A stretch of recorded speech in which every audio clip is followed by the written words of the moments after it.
JA of South Florida's Hall of Fame honorees have each proven themselves to be worthy of this recognition. They are difference makers, and for this, they will be remembered.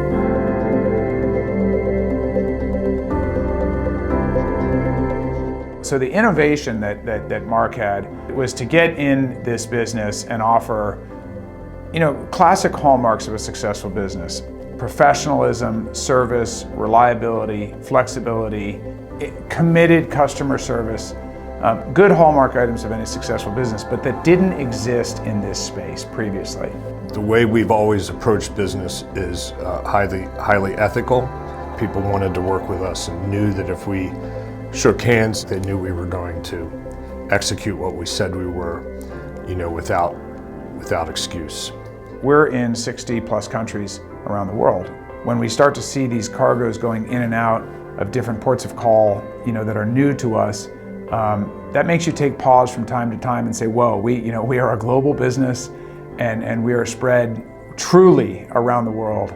Well, I've been part of a great team of people that have, built a company from two guys in a little office in Pennsylvania to, we're a $2 billion in revenue company, trading 30 million tons a year.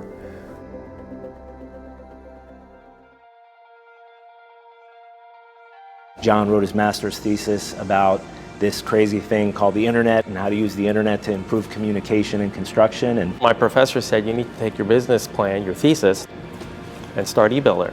And people were just beside themselves, that this could be done. If you think about the timing of when that thesis came about and when they first started with this idea, the internet was just starting.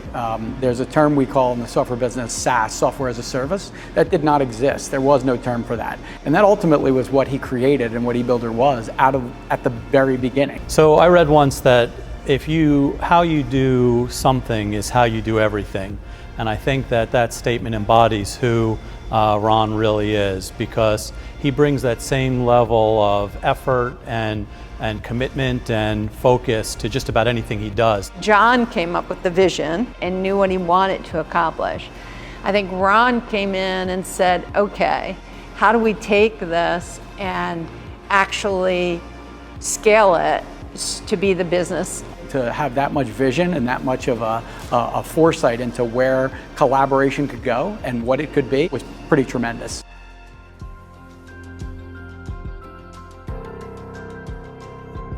Milton had a passion to believe that the northwest area of Fort Lauderdale could be built not only better or greater, but more beautiful.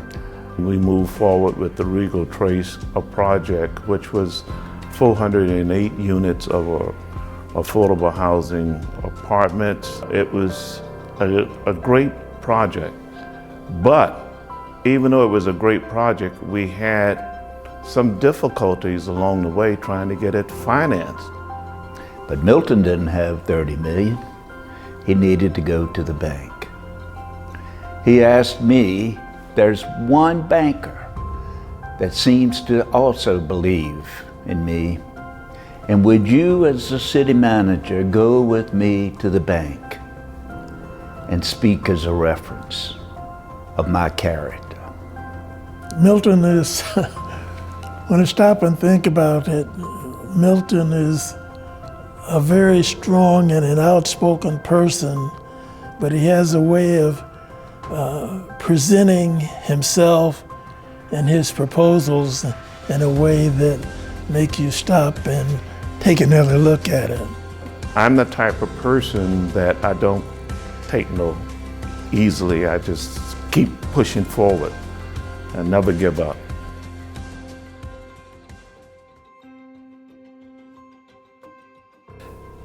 I think one of the fundamental ingredients of Ray is that he has truly lived the American dream. He really did. He came here from Cuba for a better life.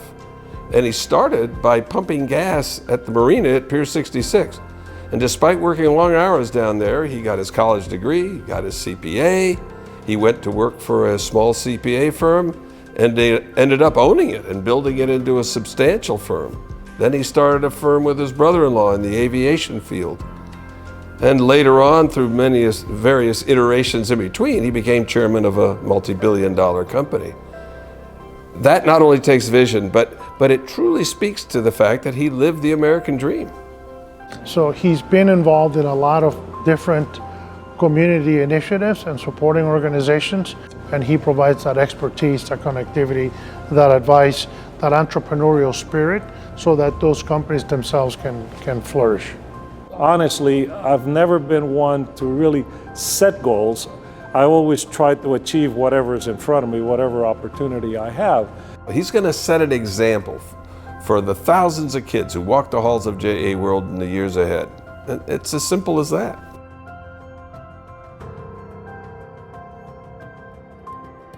Curiously, most of the stories from and about our honorees didn't focus on business, but instead, themes of mentoring, education, ethics, and making a difference were prevalent. There's something that's very important to me. It has to be in that order. Family first, business second, money third. Jon is a generous person.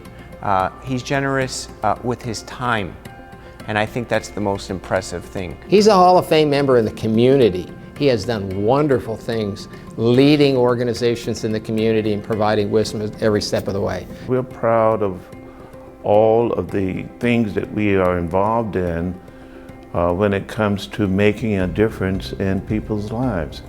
That sort of mindset is something that you cannot just donate for. You have to, you yourself, be the person who's willing to put yourself out there so that people can learn from you. It's a high degree of focus to be that successful, but at the same time, he's creating a culture of a team, a true team culture, and then one that gives back out in the community too. Everyone needs to have a mentor. Everyone needs to have someone that they can say, well, if he could do it, I could do it too. They give because it's the right thing to do, no matter the convenience, no matter the time, no matter the burden. You know, they're doing it because it's a calling. Role models. You need to be able to see someone who looks like you doing things that maybe you've thought about but never saw anyone doing. You meet wonderful people from all over the world, and you realize how you all have the kind of the same aspirations, the same ideas about family and about learning and about good education for kids and teaching them the right principles to live by. The real joy, the real joy that I get these days is giving back. You know, we are all blessed with something, and we're only here for a short period of time, and you should be wanting to make a difference and leave a legacy for those that come behind us.